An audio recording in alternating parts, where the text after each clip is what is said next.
as it stands right now, what kind of profiling does this issue, this politicking, bring to the issues of anti-corruption war?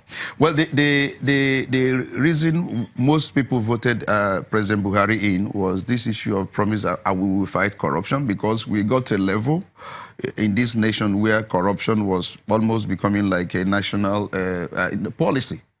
And he made that statement that if we don't kill corruption, corruption will actually kill the country. That is, I mean, we are retarded economically and politically as a result of corruption. So this is the reason why he came in. And whether he has actually succeeded in fighting corruption and all that is for Nigerians to judge.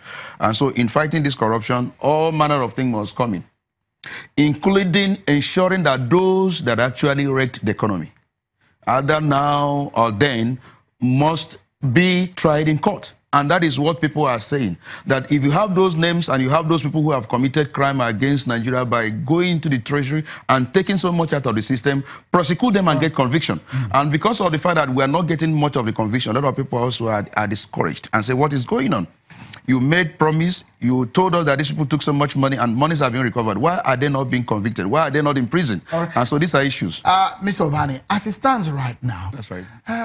For a lot of people who are Nigerians, and when Mr. Buhari came in as a president, the issues of anti-corruption and how it's been fought, is there a plus or is it a minus for the nation? Well, for the fact that it's been discussed daily, for the fact that it's in the front burner, is a plus. But the procedure, the method, falls short of the expected factor that would have wanted this fight to take shape. If you want to fight corruption in any country, it must be people-driven. It's very important. Institutions must be involved. And then you must make sure that you lay a solid structure that will make it everlasting, not lasting beyond the government that has actually laid the foundation. So critically, that has not been done in this fight. And then once a single individual does not fight corruption, the people must be involved. As I said earlier, it must be people-driven, and then you must lay a solid structure. Part of the structure is this issue of whistleblowing policy that was enunciated by this government, but then it has not been enacted into law. There are many things that are missing in this fight. So we need to be more holistic.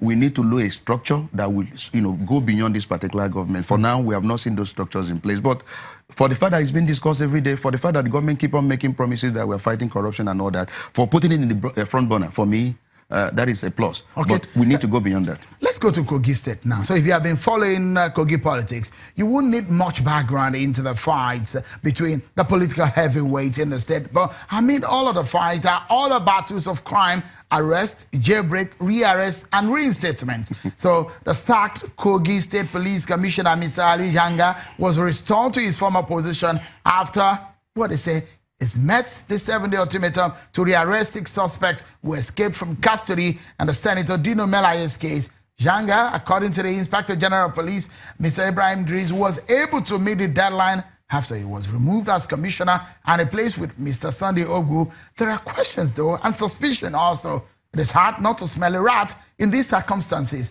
where political actors are involved. Let me get my guests on the program to weigh in on this. Just before we close the program, the politics of Kogi State, the police have been dragged into it, and how all of these played out, especially when the commissioner of police was removed and reinstated. All of these politics, what do you make of it? Well, it wasn't him that actually rearrested the persons. He has been removed. He has been redeployed somewhere else. Somebody came in place and probably came with some policemen from Abuja land, that actually, put this in place and ensure that they rearrested those people that escaped. So it's politics. And of course, where politicians are involved, politics is being played, but police should not in any way get involved in politics. Because one of the intriguing things... He wasn't the one that rearrested them. It's actually the man that was there, the commissioner, that put strategy in place and got these guys ready. But he's been brought back. Because one of the allegations is that they say some of the political actors are not happy when the commissioner of police was removed. And they've appealed that they should have the man back. But the intriguing thing is that this man was declared wanted. But he was also said was found in the state capital yesterday at a function. And received by the police. The more you look, the less you see. It was even the police that received him. Was it yesterday or today? I think it was yesterday. Yesterday. He was in Kogi, and you have declared him wanted, and the man is all over the place, and nothing has happened. So it's politics that is being played.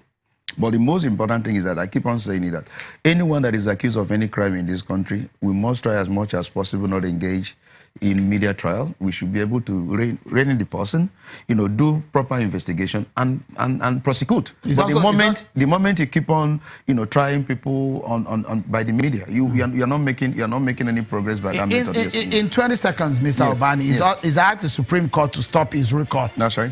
What's the hope of that? No, the point is that the Supreme Court will intervene in this matter at this point in time. Say, don't go on with the recall. If they succeed in the injunction motion they have filed, and then one of the things they're asking is that the court should actually set aside the judgment of the Court of Appeal that has actually asked INEC to continue with the recall process. So the matter is now before the Supreme, and that's the final court. If he loses at this court, then we will go ahead and have him, recalled. Second Vice President of the Nigerian Bar Association, Mr. Monday Obani, thank you for your thoughts tonight on the program. My pleasure. Well, that's our show for tonight. We'll be back on Sunday, 8 p.m. for some of your top political stories that we'll be discussing right on Channels Television. I'm sure Kimbaloe. Bye-bye.